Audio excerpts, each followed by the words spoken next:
You sent the message 20 minutes ago. No reply, no typing bubble, nothing. And somehow, your body has already decided something is wrong. That's strange, isn't it? Nothing has actually happened. No bad news, no confrontation, just quiet. And yet your chest feels tight, your thoughts start looping, and a small, specific fear creeps in. Did I say something wrong? Here's the reframe. Silence itself is neutral. It carries no information at all. But your brain refuses to leave a blank space empty. The moment a response goes missing, your mind rushes in to fill the gap, and it almost never fills it with something calm. John Bowlby, a psychiatrist who developed what's known as attachment theory, spent years studying how humans respond to separation from the people they depend on. He found that distance from someone you're attached to doesn't just feel uncomfortable.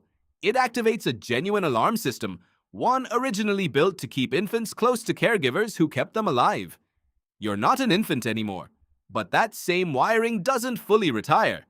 When someone you care about goes quiet, some old, deep part of your nervous system still registers it as a small threat to connection. Joseph Ledoux, a neuroscientist who studies the brain's fear circuitry, has shown that your threat detection system doesn't wait for confirmed danger before reacting. It responds to ambiguity almost as quickly as it responds to a real threat. Because from a survival standpoint, treating an uncertain signal as dangerous was historically safer than ignoring it. Silence is about as ambiguous as a signal gets.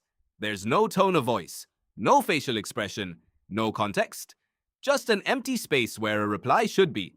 And your brain, uncomfortable with that emptiness, starts generating explanations before you've even noticed it's doing so. Lisa Feldman Barrett, a neuroscientist who studies how emotions are built rather than simply triggered, has argued that your brain doesn't detect a feeling so much as construct one, using past experience to interpret ambiguous body signals. A racing heart during silence isn't automatically fear. It's raw physical data that your brain then labels, often based on whatever story already feels most familiar. If you've learned to associate unanswered messages with rejection, your brain is more likely to label that same racing heart as dread rather than, say, simple anticipation. The sensation is real. The meaning attached to it is something your brain is actively building in the moment, not passively receiving. Think about what actually happens in those 20 minutes of waiting. You reread your last message, searching for anything that might have sounded wrong. You check if it says delivered. Then you check if it says read. You open the conversation again, as if new information might appear if you just look hard enough. None of this is dramatic. It's quiet, almost automatic. But it reveals something important. Your brain isn't just waiting. It's actively searching for a reason, because uncertainty is more uncomfortable than almost any specific bad answer would be. This is where loss aversion comes in, a concept described by psychologists Daniel Kahneman and Amos Tversky. Their research found that people feel the pain of a potential loss more intensely than the pleasure of an equivalent gain. Applied here, an unanswered message isn't read as neutral.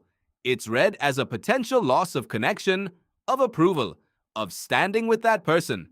And because losses feel disproportionately heavy, your brain would almost rather receive bad news than sit in the ambiguity of no news at all. At least bad news is something you can respond to. Silence gives you nothing to work with, and nothing to work with is oddly one of the hardest feelings to tolerate. Modern technology didn't create this pattern, but it did put it under a magnifying glass. Read receipts tell you the exact second your message was seen. Typing indicators show you the precise moment someone starts and stops composing a reply. Online status icons announce who's currently available and who isn't. Every one of these small features was designed to add information. Instead, for a lot of people, they added new places for the story to grow. A read receipt with no reply doesn't just mean the message was seen. To an anxious brain, it can mean they saw it and chose not to respond, which feels like a very different, much heavier kind of silence. This shows up just as strongly outside one-on-one conversations. You post something and the view count climbs, but the reactions stay at 0. You send a message into a group chat and the conversation moves on without acknowledging it. Nobody said anything critical. Nobody said anything at all. But the absence of a response can feel louder than an actual comment would, because at least a comment would tell you where you stand. A public silence watched by other people adds a second layer to the discomfort, not just wondering what one person thinks, but wondering if everyone quietly noticed and simply chose not to respond. Here's the counterintuitive part. The distress you feel while waiting is rarely about the actual silence. It's about the story your brain writes to explain it. And that story is almost never the most likely one. Most of the time, someone didn't reply because they were driving or in a meeting or simply didn't have anything urgent to add. But your brain doesn't default to the boring explanation.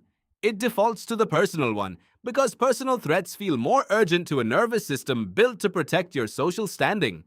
Susan Nolan Hoeksema, a psychologist known for her research on rumination, described how some people respond to distress not by resolving it, but by replaying it. If you've ever reread the same message 5 times trying to find a hidden meaning in a perfectly normal sentence, you've experienced this firsthand. Rumination feels like problem solving. It feels productive, like you're getting closer to an answer. But most of the time, you're just circling the same uncertainty, wearing a groove into it, without any new information ever arriving. Think about how this shows up beyond text messages. A slower reply from a manager after you sent a project update. A friend who usually responds quickly going quiet for a day. A partner who normally says goodnight forgetting to text one evening. In each case, the facts are almost identical. Someone did not respond within your expected window. What varies enormously is the story layered on top. For one person, it's nothing.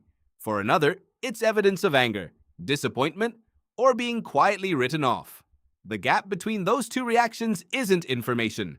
It's interpretation, built from whatever your nervous system has learned to expect from silence in the past. This isn't a flaw unique to certain people. It's not a diagnosis, and it doesn't mean you're overly needy or fragile. For many people, especially those who experienced inconsistent responses growing up, silence understandably became linked to danger because sometimes it genuinely did precede something painful. Mary Ainsworth, who studied attachment patterns building on Bowlby's work, found that children who experienced unpredictable responsiveness from caregivers often developed heightened sensitivity to any sign of potential withdrawal later in life. If reassurance was inconsistent early on, it makes sense that ambiguity would later feel loaded rather than neutral. None of this means the anxiety is irrational, it means it's explainable. Your body isn't malfunctioning when it reacts to silence. It's running a very old prediction system, one trained on real patterns from your past, applied to a present moment that may have nothing to do with them. The practical shift isn't forcing yourself to stop caring about replies, and it isn't pretending the wait doesn't feel uncomfortable. It's noticing the exact moment your brain switches from waiting to interpreting.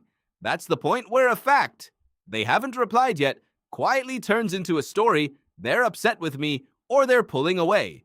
Catching that switch doesn't remove the discomfort of uncertainty, but it does separate what you actually know from what you've decided to believe in the absence of knowing anything at all.